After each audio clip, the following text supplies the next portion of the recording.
नमस्कार, India voice देख रहे हैं आप। मैं हूं आप सभी के साथ रिया डंगवाल। खबर इंडिया वॉइस में आप सभी का स्वागत है। रुक करते हैं खबरों की तरफ। बात कर लेते हैं लखनऊ की। बसपा क्षेत्रीय दलों से गठबंधन नहीं करेगी। बसपा सुप्रीमो मायावती ने इस बात की घोषणा कर दी है। हरियाणा चुनाव में शिकस्त मिलने के बाद मायावती ने यह बड़ा फैसला लिया है। दूसरे दलों के वोट ट्रांसफर नहीं होना, इसकी वजह बताई जा रहा है। क्षेत्रीय दलों से भी बसपा अब दूरी बना के रखेगी। तो बड़ी खबर आप सभी को बता दें, जहां बसपा सुप्रीमो मायावती ने ऐलान कर दिया है कि आगामी चुनाव में बसपा किसी भी क्षेत्रीय दल के साथ गठबंधन नहीं करेगी, यानी सभी क्षेत्रीय दलों से बसपा दूरी बना के रखेगी। आप सभी को बता दें कि लोकसभा चुनाव 2024 में बसपा को मुंह की खानी पड़ी थी। यूपी में एक भी सीट बसपा नहीं जीत पाई थी। 2019 में बसपा को 10 सीटें हाथ लगी थी, लेकिन 2024 में बसपा ने पूरी तरह से अपना जनाधार खो दिया। और यूपी की अगर बात करें तो बसपा अपना खाता भी नहीं खोल पाई थी। वहीं लोकसभा चुनाव में शिकस्त मिलने के बाद बसपा ने हरियाणा विधानसभा चुनाव में इनेलो के साथ गठबंधन किया। हालांकि बसपा को गठबंधन करने के बाद भी कुछ भी फायदा नहीं हुआ और हरियाणा चुनाव में भी बसपा को मुंह की खानी पड़ी। बसपा को बुरी तरह से हार का सामना करना पड़ा। एक भी सीट हासिल करने में बसपा कामयाब नहीं हुई। यही वजह है कि अब बसपा ने हार का ठीकरा अपने सहयोगी दलों पर फोड़ दिया है। बसपा ने साफ कर दिया है कि अब आगामी चुनाव में किसी भी क्षेत्रीय दल के साथ बसपा गठबंधन नहीं करेगी। मायावती ने बड़ा ऐलान करते हुए इस बात की घोषणा की है कि अब आगामी चुनाव में बसपा क्षेत्रीय दलों से दूरी बना के रखेगी और किसी भी क्षेत्रीय दल के साथ गठबंधन नहीं करेगी। वजह मायावती ने इसकी ये बताई कि चुनाव के दौरान किसी भी क्षेत्रीय दल से गठबंधन करने का बसपा को किसी भी तरह का फायदा नहीं होता है। तो बड़ी खबर आप सभी को बता दें, यहां पर ऐलान कर दिया है मायावती ने कि बसपा अब किसी भी चुनाव में क्षेत्रीय दल के साथ गठबंधन नहीं करेगी। सीधा रुख कर लेते हैं मोहम्मद आसिफ का। मोहम्मद आसिफ, जिस तरह से मायावती ने ऐलान किया है कि किसी भी अब आगामी चुनाव में बसपा क्षेत्रीय दल से दूरी बना के रखेगी और उनसे गठबंधन नहीं करेगी, किस तरह से इसे देखें? बसपा प्रमुख मायावती का यह बयान जो है कहीं न कहीं लोगों के हजम नहीं हो रहा है। क्योंकि अगर बात गठबंधन की है तो बसपा प्रमुख मायावती ने इनेलो के साथ हरियाणा में गठबंधन किया और एक भी सीट बसपा नहीं जीत पाई। और अगर इनके बयानों की बात करें तो लोकसभा चुनाव में बसपा प्रमुख मायावती ने अकेले दम पर चुनाव लड़ा था, यहाँ पर भी शून्य रही बसपा। तो इस तरह से जो बयान है विरोधाभासी बयान है। एक तरफ अकेले दम पर लड़ा तब भी कोई सफलता नहीं मिली, हरियाणा में गठबंधन किया तब भी सफलता नहीं मिली। अब यह बयान आता है कि वह किसी भी रीजनल दल से गठबंधन नहीं करेगी और साथ ही साथ वह यूपी में भी किसी के साथ गठबंधन नहीं करेगी। सबसे बड़ी बात और अहम बात यह है कि बसपा के सामने अपना वजूद बचाने की लड़ाई बची है। वजूद बचाने के लिए बसपा प्रमुख मायावती लगातार मेहनत कर रही है, बैठक कर रही है, कार्यकर्ताओं को बिल्कुल। हालांकि बैठकों का दौर जारी है, आसिफ, मंथन का दौर जारी है। हरियाणा चुनाव की बात हो उसमें भी काफी एडी चोटी का जोर मायावती ने लगाया। कई रैलियां वहां की, आकाश आनंद ने रैलियां की, लेकिन बावजूद इसके धरातल पर कुछ असर दिखता हुआ या पड़ता हुआ नजर नहीं आ रहा है। क्या वजह माने? क्योंकि मायावती ने अपने बयान में यह भी कहा कि हम इसलिए गठबंधन नहीं करेंगे अब किसी भी क्षेत्रीय दल से क्योंकि हमें उसका कुछ फायदा नहीं हो रहा है और हमें वोट ट्रांसफर नहीं हो रहा है। तो आखिर क्या वजह कि जो दलित, जो मायावती का कोर वोटर माना जाता था, बसपा का कोर वोटर माना जाता था, आखिर क्या वजह कि अब वो बसपा की जगह किसी और दल को चुनने में ज्यादा इंटरेस्टेड है? देखिए, रिया, बसपा प्रमुख मायावती का कभी जलूरा था और वो उपचुनाव में भी कभी ताल नहीं ठोकती थी। यहाँ तक कि जो है उनसे जो भी प्रत्याशी थे जीत दर्ज करते थे, लेकिन जैसे जैसे दिन गुजरता गया वैसे वैसे बसपा की हालत पतली होती चली गई, खस्ताहाल होती चली गई। और इस तरह से बसपा प्रमुख मायावती यह हमला कर रही कांग्रेस बीजेपी और सपा पर कि उन हुआ जो है दलित मूवमेंट को तोड़ रहे हैं। लेकिन यहाँ बात गौर करने वाली है कि जिस तरह से बसपा प्रमुख मायावती यह कहते फिर रही है कि उन्हें जो विपक्षी दल है उनको तोड़ रहे हैं, उनके मूवमेंट को तोड़ रहे हैं। लेकिन जिस तरह से चुनाव के परिणाम आने के बाद बसपा प्रमुख मायावती का बयान जो आता है वह कहीं न कहीं गौर करने वाला रहता है। लोकसभा चुनाव में बसपा को करारी हार मिली, एक भी सीट नहीं जीती, तो उनका यह बयान आया कि मुस्लिमों ने उन्हें वोट नहीं दिया था। अपनी हार का ठीकरा लोकसभा चुनाव में मुस्लिमों पर छोड़ा। अब हरियाणा चुनाव की बात करें, यहाँ पर बसपा प्रमुख मायावती ने परिणाम आने के बाद ही जाटों पर अपनी हार का ठीकरा फोड़ दिया। तो कुल मिलाकर जिस तरह से जो राजनीतिक दल है वह उनको अपनी जो है ये जेब की जो है वो धरोहर समझते हैं, लेकिन वोटर भी अब समझदार हो गया है। वह देखता है कौन सा दल लीड करेगा, कौन सा दल टक्कर देगा। और बसपा प्रमुख मायावती की जिस तरह से 2022 के बाद लगातार साख खिंचती जा रही है जनता की नजरों में, जनता बिल्कुल जो जनाधार बसपा ने खोया है। एक वक्त था जब यूपी में बसपा का काफी ज्यादा जनाधार हुआ करता था मोहम्मद आसिफ, लेकिन जैसा आपने भी कहा 2022 के बाद लगातार वो जनाधार कम हुआ है और अब स्थिति ऐसी है कि जनाधार बिल्कुल जीरो हो चुका है। एक भी सीट बसपा नहीं लाने में कामयाब रह पाती है। कई मेहनत काफी ज्यादा होती है, पोस्टर वॉर होते हैं, कभी एक्स पर वॉर होते हैं, सोशल मीडिया पर वॉर होते हैं, लेकिन धरातल पर कुछ असर नहीं। देखिए रिया, अगर बसपा की बात करें तो बसपा चुनाव भी जो है सोशल मीडिया पर लड़ती है। कभी बसपा के नेता सड़कों पर नहीं उतरते हैं, न ही किसी जनहित मुद्दों को लेकर वो आंदोलन करते हैं। और ये भी चीज मोहम्मद आसिफ, कई सारी जगहों पर बसपा महज एक वोट कटर के फॉर्म में रहकर बनकर रह गई है। ज्यादा से ज्यादा वोट बांटने और काटने के अलावा बसपा की अब कोई और भूमिका दिखती नहीं है। जी बिल्कुल रिया, आपका सवाल बिल्कुल सटीक है, क्योंकि जिस तरह से अगर यूपी की बात करें तो यूपी में AIMIM पार्टी है जिसको लोग कठुआ कहते हैं, और अब कहीं न कहीं बसपा पर भी यह टैग पूरी तरह से लगना शुरू हो गया है। और लोग बागियाबी कहते हैं, खासकर विपक्षी दल, कि बसपा प्रमुख मायावती दल को फायदा पहुंचाने के लिए बिल्कुल यानी, और यही वजह है कि अब मायावती ने नया पैतरा आजमाते हुए ऐलान कर दिया है कि अब वो किसी भी क्षेत्रीय दल या रीजनल पार्टी के साथ गठबंधन नहीं करेंगे चुनाव के वक्त पर। मोहम्मद आसिफ, हालांकि ये देखना बेहद अहम होगा कि इसका कितना फायदा बसपा को आगे मिलता है। बहुत बहुत शुक्रिया आपका जानकारी के लिए। वहीं शिवसेना नेता संजय राउत ने कहा कि लोकतंत्र में सभी को अपने विचार रखने का अधिकार संविधान ने दिया है, लेकिन अगर दशहरा रैली की बात करें तो देश में 50 से भी ज्यादा सालों से बाला साहेब ठाकरे की शिवाजी पार्क में दशहरा रैली ऐतिहासिक रही है और वहां से बाला साहेब ठाकरे ने हमेशा देश के लिए संदेश भी दिया है, शिवसेना को दिशा दी है। नागपुर में भी सुबह के समय आरएसएस का कार्यक्रम होता है। अब यहां भी डुप्लीकेट शिवसेना के लोग दशहरा रैली करते हैं, वो भाड़े पर पैसा देकर लोगों को लाएंगे। सभी को अपना विचार रखने का अधिकार हमारे संविधान ने दिया है, लेकिन अगर आप दशहरा रैली यानी मेड़ावा की बात करें तो इस देश में 50 साल से भी ज्यादा समय बीत चुका है कि हिंदू हृदय सम्राट शिवसेना प्रमुख बाला साहेब ठाकरे जी की दशहरा रैली हमेशा ऐतिहासिक रही शिवाजी पार्क में, जिसे हम शिव तीर्थ कहते हैं।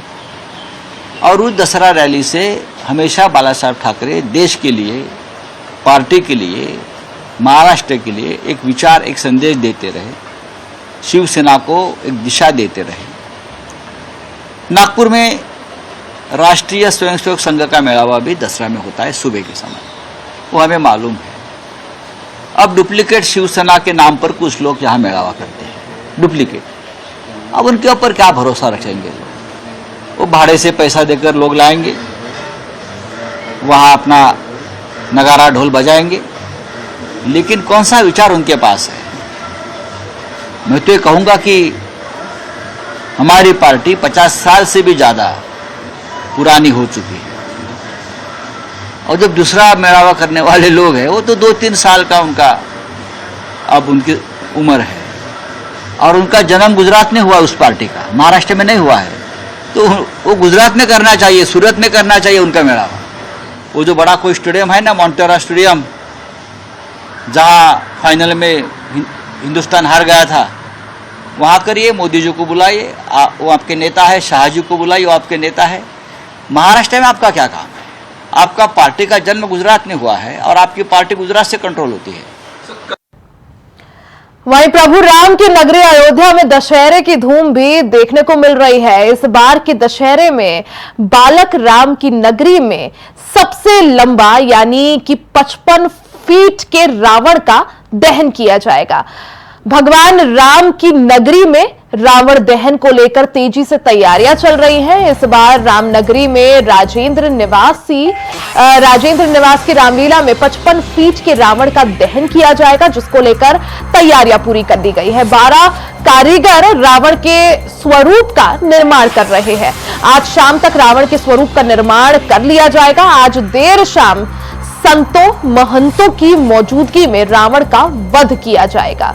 तो तस्वीरें आपको अयोध्या से दिखा रहे हैं। अयोध्या की ये तस्वीरें जहां राम की नगरी अयोध्या में आज दशहरे के मौके पर अनोखी छटा देखने को मिलेगी।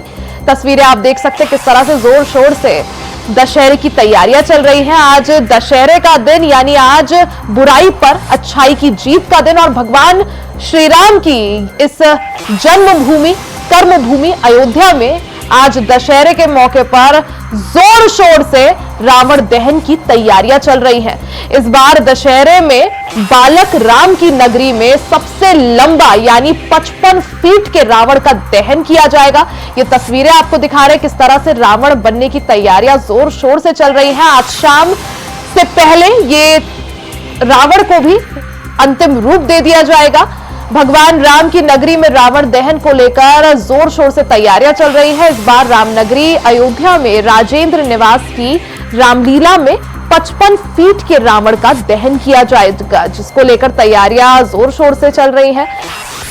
12 कारीगर रावण के स्वरूप का निर्माण कर रहे हैं। आज शाम तक रावण के स्वरूप का निर्माण पूरा कर लिया जाएगा। ज्यादा जानकारी के लिए सीधा रुख कर लेते हैं संवाददाता विनय मिश्रा का। विनय, क्योंकि भगवान राम की नगरी है अयोध्या, उनकी जन्मभूमि है, उनकी कर्मभूमि है और आज दशहरे का ये मौका और यही चीज है कि अयोध्या की आज खूबसूरती और ज्यादा बढ़ जाती है। आप मौके पर मौजूद है रामलीला ग्राउंड में, किस तरह से तैयारियां हैं, किस तरह से वहां पर रावण दहन को लेकर तैयारियां? बिल्कुल, आपको हम बता दूं कि आज राम की नगरी अयोध्या के होली में यहाँ पे रावण का दहन किया जाएगा और यहाँ पे लगभग 35 से 40 फीट की ऊंचाई का रावण यहाँ पे किया जाएगा। यहाँ पे जीत आपकी होती हुई नजर आएगी और यहाँ पे तैयारियां साफ तौर से चल रही है। रावण को जो है यहाँ पे खड़ा किया जा रहा है, उसका पुतला यहाँ पे मैं कैमरा पर्सन दिखाऊंगा जो दिखाए। इस तरीके से देख रहे हैं यहाँ पे तैयारियां जोरों से चल रही है। अभी 1-2 घंटे में रावण जो पूरी तरीके से खड़ा कर दिया जाएगा और जो यहाँ पे रावण बनाने वाले कारीगर हैं उनसे भी यहाँ पे हम बात करते हैं क्या जाए कितने दिनों से तैयारी करने की है।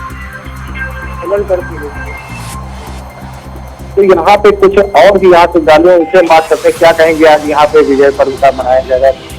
आज शाम को यहाँ पर बहुत ही भव्य तरीके से दशहरा मेले का आयोजन किया जाएगा। जो 135 साल से एक ही जगह पर रावण का दहन होता है। हर साल नया कुछ हम लोग लेकर आते हैं। रामलीला समिति में जुड़ा हुआ पदाधिकारी हूँ और इस बार कोशिश है हम लोगों की भव्य से भव्य मेले को अंतिम रूप दिया जाए। कारीगर लोग सब लोग जुटे हुए हैं, यहाँ पे वहाँ तक आप देख सकते हैं। करीब 150 से 200 दुकानें मैदान में आ चुकी हैं और बाकी कोई समस्या नहीं है। पुलिस प्रशासन का पूरा सहयोग है। सुबह जो है कोतवाल साहब ने भी रिलीज किया था, इसी प्रकार की कोई असुविधा नहीं है। ये राम की नगरी है तो कहीं उस तरीके कोई मामला नहीं, हम लोग तो भगवान राम के ही हैं। भगवान राम से तो हम लोगों का शुरू से हमेशा से जो है हम लोग के आराध देते हैं और इसीलिए हम लोगों के पूर्वजों ने इसकी स्थापना की थी। क्या नाम पता है तो यहाँ पे जो विष्णु कुमार द्वार है रामलीला समिति के कार्यकर्ता भी है, उनका भी यहाँ पे साफ तौर पर कहना है कि अभी जो ये मैदान खाली दिखाई पड़ रहा है। कि आप देख सकते हैं कि जो बड़ा मैदान है यहाँ पे रावण का पुतला दहन होगा। यदि शाम होते होते बिल्कुल ये बिल्कुल, यानी अभी भले ही क्योंकि दिन का समय है विनय, इसलिए मैदान खाली है, लेकिन जैसे जैसे शाम होगी रावण दहन को लेकर तैयारियों को अंतिम रूप दिया जाएगा और उसके बाद जो है शाम को ये मैदान पूरी तरह से लोगों और बच्चों की खुशहाली से, खुशियों से भरा उठा होगा। हालांकि विनय, आपसे ये भी जानना चाहेंगे कि किस तरह से आज तैयारियां की गई है, कितना और समय लगेगा इस रावण का जो भी काम होना है उसको अंतिम रूप देने में, और ये भी आपसे जानना चाहेंगे कि शाम के वक्त जैसे जैसे भीड़ बढ़ेगी तो उसके लिए सुरक्षा व्यवस्था के क्या कुछ इंतजाम? जी बिल्कुल, मैं यहाँ पे बता दूं कि 12 बज गए हैं। 12 बजने के अभी 4 बजे तक की जो यहाँ पूरी तरीके से भीड़ लग जाएगी। तो लगभग 1 से 2 घंटे में ये जो रावण का पुतला आप साफ करके देख रही है, ये अभी पूरी तरीके से 35 फीट ऊंचा जो है ये खड़ा हो जाएगा।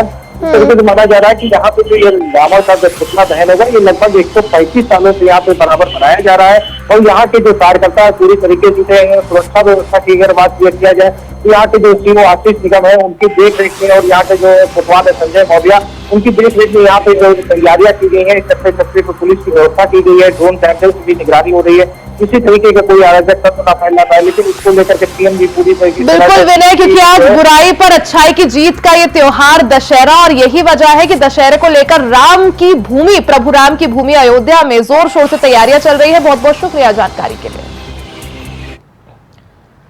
वहीं कांग्रेस के प्रदेश अध्यक्ष अजय राय और केंद्रीय मंत्री गिरिराज सिंह ने हरियाणा में हार के बाद कांग्रेस द्वारा ईवीएम में गड़बड़ी को लेकर क्या कुछ कहा, आपको सुनवाते हैं। कांग्रेस अपने युवराज को बार बार लॉन्चिंग पैड पर ले जाता है, लॉन्च ही नहीं होता, लॉन्च होता ही नहीं, फुस होकर के गिर जाता। अब ये हरियाणा के चुनाव को पहले हुड्डा के माथे फेंकने की कोशिश की कि मेरे युवराज का इसमें कहीं नहीं। मैं ये कहता हूं, हरियाणा की जनता ने इन्हें नकारा। ये काठ की हांडी बार बार नहीं चढ़ता है। एक बार ठीक ही किसी ने कहा, वो जो संविधान लेके चलते हैं, संविधान का फोल्डर तो इनके पास है, अंदर इनके पास कुछ नहीं है। अब फोल्डरे दिखा करके लोगों को भड़प फैला रहे हैं। अगर इनको इस बार काठ की हांडी जल गई तो दुख क्यों हो रहा है? अब ये ठिकरा फोड़ रहे हैं इलेक्शन कमीशन, तो कभी हुड्डा कभी टुड्डा इस पर फेंक रहे हैं। नहीं, देखिए, निश्चित तौर से इस बार का जो चुनाव जो था वो निश्चित तौर से आम जनता लड़ रही थी, आम जनता का चुनाव था, और पूरी कांग्रेस पार्टी पूरी शिद्दत और मेहनत के साथ काम किया। मैं इतना कहना चाहूंगा कि कांग्रेस ने मेहनत किया, परिश्रम किया। अब क्या कमियां रह गई, क्या वहां समस्याएं आई, उसकी समीक्षा हो रही है। मीटिंग भी हुई है अभी खड़गे जी के घर पे, आदरणीय राहुल जी खड़गे जी और वरिष्ठ नेतागण बैठे थे। मुझे लगता है कि बहुत जल्द उसकी समीक्षा करके उन चीजों को बाहर निकाला जाएगा, और निश्चित तौर से जिन लोगों ने इस तरह की चीजें की हैं, पार्टी जरूर से विचार करेगी। वहीं भारतीय जनता पार्टी के नेता शहजाद पूनावाला ने हरियाणा में हार के बाद कांग्रेस द्वारा ईवीएम में गड़बड़ी को लेकर चुनाव आयोग में नई शिकायत दर्ज कराने पर कहा कि उद्धव सेना ने भी सामना अखबार में लिखा है कि कांग्रेस चुनाव क्यों हारी, लेकिन कांग्रेस सच का सामना नहीं करना चाहती। उद्धव सेना ने तो सामना अखबार में भी कांग्रेस क्यों हारी है हरियाणा चुनाव वो लिख लिया है, पर कांग्रेस सच का सामना नहीं करना चाहती। कांग्रेस पार्टी शुतुरमुर्ग की तरह डिनायल में ही रहना चाहती है, और इसीलिए ईवीएम इलेक्शन कमीशन बहाना है, राहुल बाबा को हार से बचाना है और ध्यान किसी भी तरीके से राहुल से हटाना है। इसलिए कल ये फैक्ट फाइंडिंग कमेटी वगैरह का ड्रामा किया, उसमें पूरा का पूरा ठीकरा एक दलित नेत्री कुमारी शैलजा पर डाल दिया। जबकि राहुल गांधी ये जब से भारत जोड़ो यात्रा उन्होंने की तो 11 चुनाव हारे, लोकसभा के चुनाव हारे, और अगर आप राहुल गांधी का करियर देखेंगे तो लगभग 70 से अधिक चुनाव हारे हैं वो। फिर भी राहुल गांधी पर कोई सवाल नहीं उठाना है, राहुल गांधी को सुरक्षित रखना है, और सारा सवाल जो है इलेक्शन कमीशन पर। अब जम्मू कश्मीर में चुनाव जीते, वहां इलेक्शन कमीशन ठीक, पंजाब में ठीक, दिल्ली में ठीक, कर्नाटका में ठीक, हिमाचल में ठीक, हरियाणा में खराब। तो मुझे लगता है कि अपनी हार का ठीकरा किसी और के माथे पर डाल देना और सच का सामना न कर पाना ये कांग्रेस की प्रवृत्ति बन चुकी है। अब तो उनके साथी सहयोगी दल आम आदमी पार्टी, तृणमूल कांग्रेस ये भी कह रहे कि आप अहंकारी हो, आपको समझ में नहीं आता, आप अकेले लड़ने की हैसियत नहीं रख सकते, आप परजीवी टाइप के बन चुके। यही उनके कहने का मतलब है कि आप अकेले तो लड़ नहीं पाओगे। और कुमारी शैलजा और हुड्डा जी ने भी स्वीकारा है कि हम चुनाव हार गए, इलेक्शन कमीशन ईवीएम का कोई मतलब नहीं है, पर फिर भी कांग्रेस पार्टी केवल 2-3 लोगों को बचाने के लिए, राहुल गांधी, केसी वेणुगोपाल, जिन पर कई सारे सवाल उठे, उसको बचाने के लिए ये सब ड्रामा कर रही है। और ये दिखाता है कि एक व्यक्ति के विरोध में उतरते उतरते कांग्रेस पार्टी किस प्रकार से देश की लोकतांत्रिक संस्थाओं पर भी सवाल उठाती है, परिवार तंत्र को लोकतंत्र के ऊपर रखती है। वहीं नागपुर में आरएसएस सदस्यों ने विजयादशमी उत्सव के मौके पर पथ संचालन का आयोजन किया। आरएसएस प्रमुख मोहन भागवत भी इस दौरान मौजूद रहे। यहां हम आपको कुछ तस्वीरें दिखाते हैं कुछ ही देर में आपकी टीवी स्क्रीन पर, जिसमें आप देख पाएंगे कि किस तरह से आरएसएस पथ संचालन के दौरान जो है, यहां पर तस्वीरें आपकी टीवी स्क्रीन पर आप देख सकते हैं। 3 तस्वीरें। पहली तस्वीर में पथ संचालन के दौरान आरएसएस के सदस्य ढोल नगाड़ों के साथ नजर आ रहे हैं। तो ये पहली तस्वीर जिसमें पथ संचलन के दौरान आरएसएस के सदस्य ढोल नगाड़ों के साथ नजर आ रहे हैं। दूसरी तस्वीर में आरएसएस प्रमुख शस्त्र पूजा करते हुए दिख रहे हैं। वहीं पद्म भूषण और पूर्व इसरो प्रमुख के राधाकृष्णन भी इस कार्यक्रम के मुख्य अतिथि के रूप में मौजूद हैं। तीसरी तस्वीर की बात करें तो राष्ट्रीय स्वयंसेवक संघ के सदस्य नागपुर में आरएसएस मुख्यालय में विजयादशमी मनाने के लिए इकट्ठा होकर संघ प्रार्थना करते हुए दिख रहे हैं।